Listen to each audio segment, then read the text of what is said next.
trying to find partners to take on these players that do not want to be there.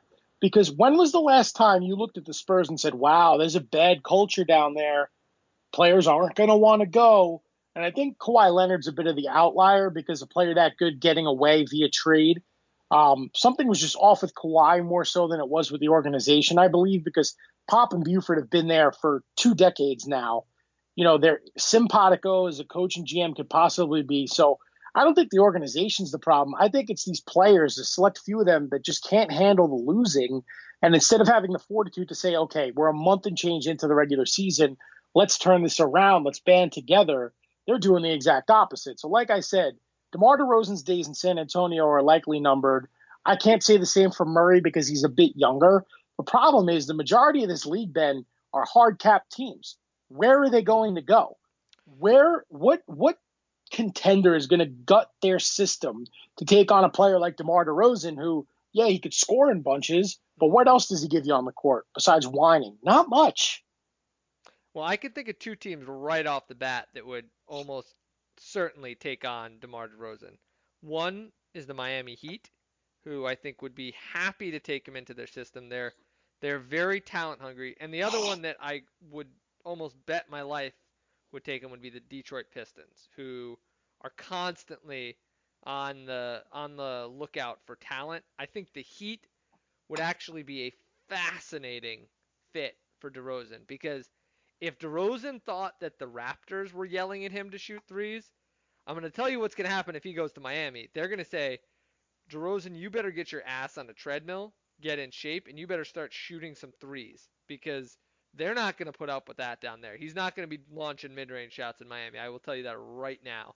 And Spoelstra will take one look at his defense and be like, dude, you're not playing 20 minutes, let alone 30, if you don't get back on defense every time. And that might be, to be honest with you, the single best thing that could happen to DeRozan's career if he went down there. So I think that one's interesting. If he went to the Pistons, it would be a little bit of a different story. I think you'd be looking at actually a really bad fit and the opposite for his career. I think it could be kind of a disaster.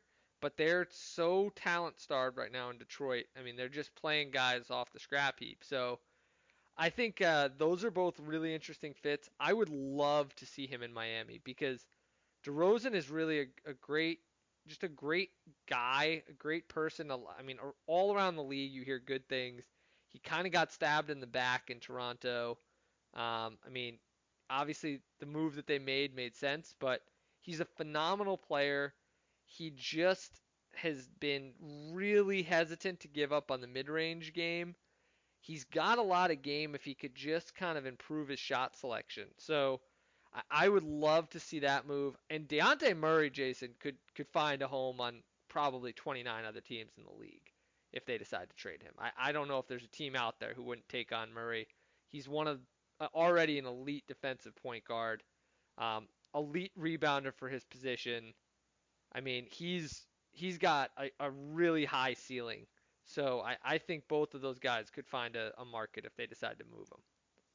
Well, I think the Heat would probably have a better trade package because if you're the Pistons, you'd want to try and keep Drummond, Griffin, and Rose because if you put DeRozan on that team, I think the Pistons take a leap. So I think the Heat deal would be more realistic, but it's definitely something to keep an eye on here. The trade deadline is not for another, I want to say, 10 weeks, but it bears watching. December 15th is the first day that players signed in the offseason can be traded, so I think there'll be more activity around then just because if GMs want to trade guys that they signed in the offseason, that might make a deal more likely to happen. But while we're on the subject of the Heat, so you picked the Sixers as a championship pick. You picked them to win it all, but I can't make them out because the Heat were blown out by 27 points in Jimmy Butler's first matchup against his former team. And then last night they play the Raptors and Joel Embiid was held scoreless. So the Sixers confuse me, but I wrote up this Heat Sixers game just to get your thoughts on it. I mean, does this win over the Heat, does that say more about the Sixers or about the Heat? So I think that the Sixers and watching them play, watching a little bit of that Miami game and then also of the Raptors game, one of the things that you kind of notice is this is a team that really picks their spots. It's really interesting to watch them, but they're not giving 100% effort. I hate to say this about teams because I know we always want to say that all these teams are trying as hard as they can. I don't get the feeling watching the Sixers that they're in fifth gear, to date myself here with an analogy, but I don't get the feeling, Jason, that they're really pressing. I really get the feeling, and Joel Embiid, paramount among them, was a guy who we were talking about as a potential MVP candidate. It's really clear that some of the players on this team are really pacing themselves. They know that they're playing for the postseason, and they're not doing it. The other part of this is that the one guy, the young guy on this team who you would think would be taking over, taking the reins of this team, making it his, and really kind of showing that he's an heir apparent is Ben Simmons. And quite frankly, he's been kind of a disappointment this year, Jason, all in all. He hasn't really grown. It's not that he's been a bad player, but he just hasn't grown as a player really Hey, this he made a season. three. He made a three. Yeah, that's Sound the alarm. He made a very three. exciting.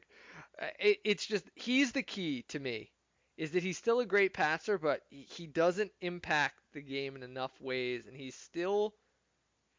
This is crazy to say, Jason, for a guy with his talent level, but if he's not a net negative, he's almost a net negative on offense at this point with what he brings because teams just ignore him for large stretches of possessions. And that's really hard for them. And when they have an older team around him, what it really means is, and it's not just older because they're not that old, but they seem old because some of these guys are a little injury prone. And it means that they're not going out there running up and down the court and blowing teams out, and they're probably not going to unless they're motivated. And I think that's what you saw against the Heat. They were motivated, and they absolutely smacked the Heat around when they were out there giving full 100% effort. So it sounds like you're thinking this says more about the Sixers. If they just try a little harder, they might win some more games and not have to worry about Embiid not scoring a basket. Okay, fair enough. So I'm going to put you on the baseline jumper hot seat next, Benjamin, because Uh-oh. you had said on last week's show that you were worried about the Bucks because you didn't think they can score enough, correct? Correct. So I pulled a stat for you since you're a big stat guy. The Bucks are on pace to lead the league in scoring differential for the second consecutive season. Are you still worried about their offense, or do you think the stats will eventually correlate and you'll feel better about the Bucks' chances? So I think that a lot of what the Bucks do is a great regular season system. They have a lot of guys who are going to take threes and are kind of standstill shooters who generate their offense from Giannis. And as long as teams let them get clean looks, it's great. It looks great. They play great. But when the postseason comes and teams tighten up and they're not going to help off as much of those guys, they're going to play those shooters a little tighter. There's going to be a lot more Eric Bledsoe creating, and there's going to be a lot more asked of some of these guys. And I just don't trust them.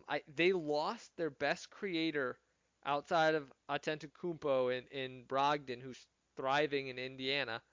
And I just don't trust guys like Middleton and Bledsoe to be the guy when Giannis isn't there. And in the regular season, it's fine. We've seen this movie, Jason. We've seen it with the Cleveland Cavaliers and LeBron James, 10 years ago, a little more now.